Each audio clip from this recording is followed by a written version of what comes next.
So just to let you know, you are officially being recorded now. I wasn't recording before, but I have turned it on for your edification.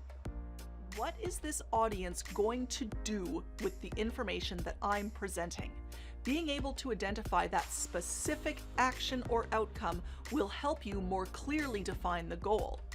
The best way to identify the audience's goals is to ask them. Yes, you are allowed to ask them. Ask the person who called the meeting what outcome they want from the presentation. Ask the event organizer what problem the audience is looking to solve. It looks something like this. Free home demonstration. Here is one of my many whiteboards. I love my whiteboards. This is a mock info ladder that I drew up on a topic I am not an expert in, and I haven't yet developed any content for it. I'm going to start with this talking point here for a little bit of context. This info ladder is about craft beer. And then of course we have the recluse, I think, which could also be renamed everyone's mother, who is disappearing into the bottom of the screen. It's a super quick fix for all of these. Simply raise your camera so that it's in line with your eyes. That's all you need to do. If you were sitting upright, you want it to be in the same spot as the person sitting across the table is from you. It's like it's their head. We never speak to each other in person from the angles that I just showed you. A bribe is when you ask the audience to answer a question, to do something, to come up and say something, and you give them a prize for doing so.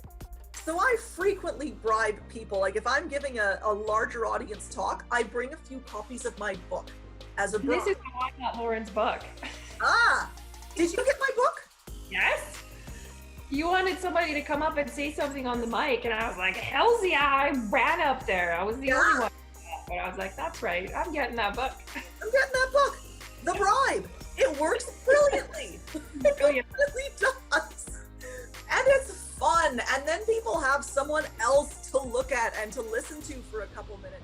But now that we're here, it is definitely time to make the most of it. And to start with that, I want us to take a moment to collectively appreciate the profundity of this diagram. Unless you have been self-isolating from social media as well as from people over the last few days, you may have seen this popping up in your LinkedIn feed or your Twitter feed or whatever.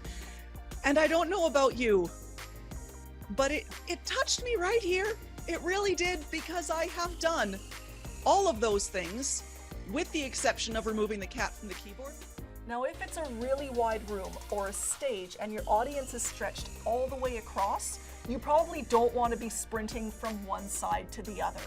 In this case, I mentally chopped the space into thirds, and for the most part, this is the smallest space of all to work in. The space in which you move is now defined by the frame of the camera. It could be a larger frame like what you see with me right now, or it could be a tight frame, such as when only your head and your shoulders are visible. That's very common on webcams. If your frame lets people see your arms or your body, then use your hands and arms to create a sense of movement, just as if you would when you were sitting. If only your shoulders and your face are visible, you might gesture with a hand near your face every now and then, but obviously you don't want to be waving them around up here all the time.